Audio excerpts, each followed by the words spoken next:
De repente oigo críticas por ahí que dicen, el yoga es un conjunto de instrumentos. No es un conjunto de instrumentos aislados, es un sistema y que tiene que ser comprendido para hacer yoga. Mucha gente practica diversas acciones aisladas de yoga, pero no comprende el sistema y entonces constantemente queda atorado en diversas prácticas menores o redundantes. Inclusive encuentro gente lastimada de yoga en la GFU porque no saben hacer yoga. Entonces se vuelven jorobados. ¿Han visto jorobados en la GFU? No digan nombres, nada más. Recuérdenlos. Y es porque no hay un método. La diferencia de una doctrina es que ustedes tienen que crean en una forma de entender el universo o en un gurú y creen y tienen fe. Eso es parte de los movimientos religiosos. Pero el yoga no es eso. No tienen que creer en nada. Es una metodología.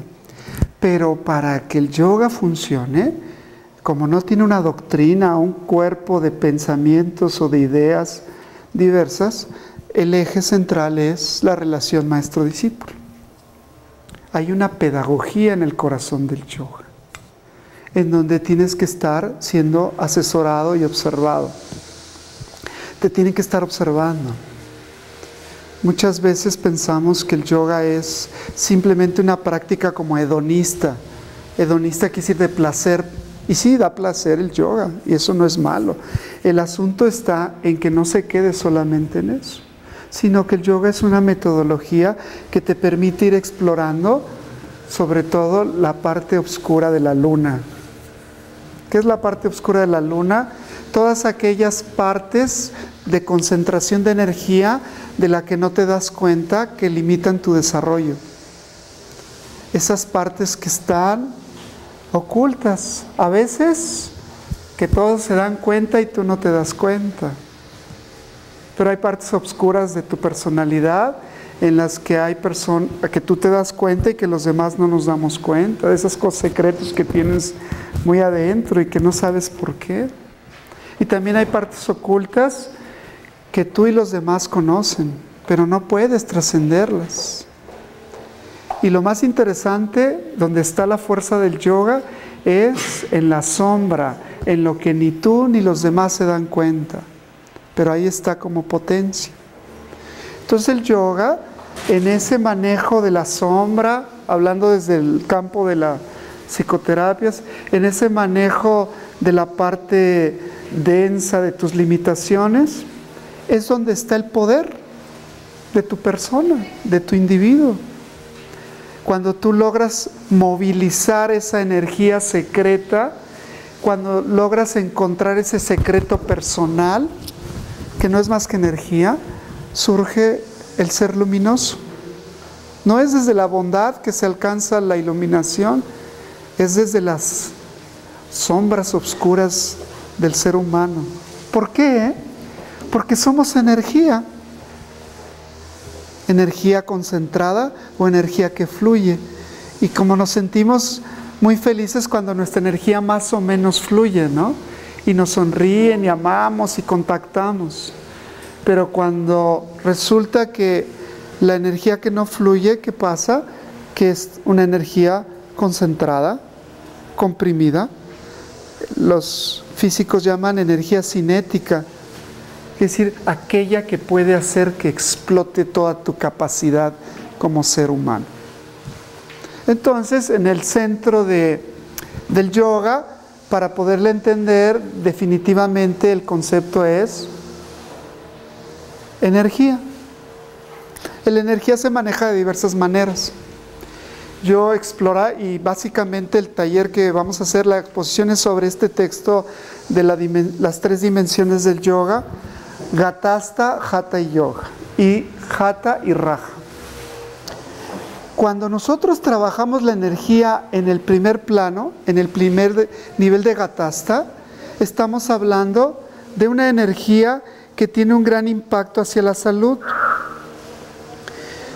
Básicamente el yoga maneja un conjunto de elementos de conciencia a través de la conducción y concentración de la energía y la pausa.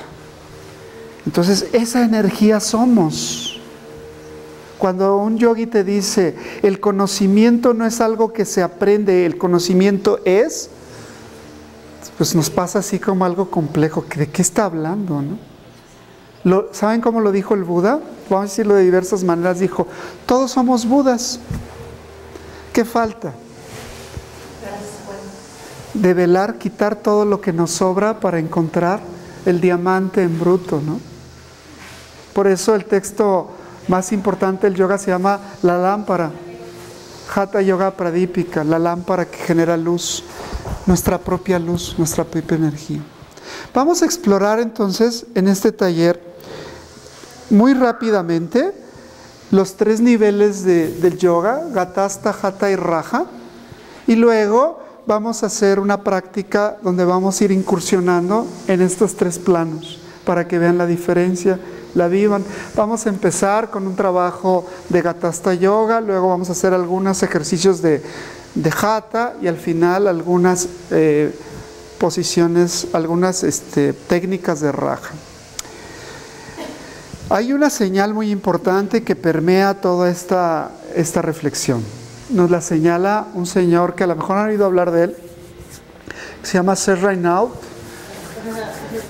de un pueblito que se llamaba de la Ferrier. Mucha gente cree que es su apellido, no, es como decir Adrián Marchelli de Miscuac, así es Sir Raynaud de la Ferrier. Mucha gente cree que es su apellido, no. Luego por eso generamos confusión. ¿Cómo vas a ir de la Ferrier si su papá se llamaba Raynaud también, no? Bueno, entonces resulta que Sir Raynaud de la Ferrier nos dice, en el centro de todo el método iniciático está las asanas y el pranayama, ¿no? Entonces toda la exposición que yo investigo y que voy elaborando a partir de la enseñanza de mi maestro, el maestro Marchelli, es cómo las asanas tienen una función en el nivel psicofísico, Gatastha, otro en el nivel energético, Hatha, y otro en el nivel mental. Casi cada postura puede ser expresada en esos 3 planos. En el pranayama es más técnica la cosa. En el yoga psicofísico es la respiración vital. En el Hatha es el pranayama. En el Raja es el prana samyama, es decir, el movimiento energético donde la respiración ya no tiene tanto peso como en el Gatastha, en el Hatha. Fíjense qué importante es saber esto. ¿Qué pasó? Lo van a jalar.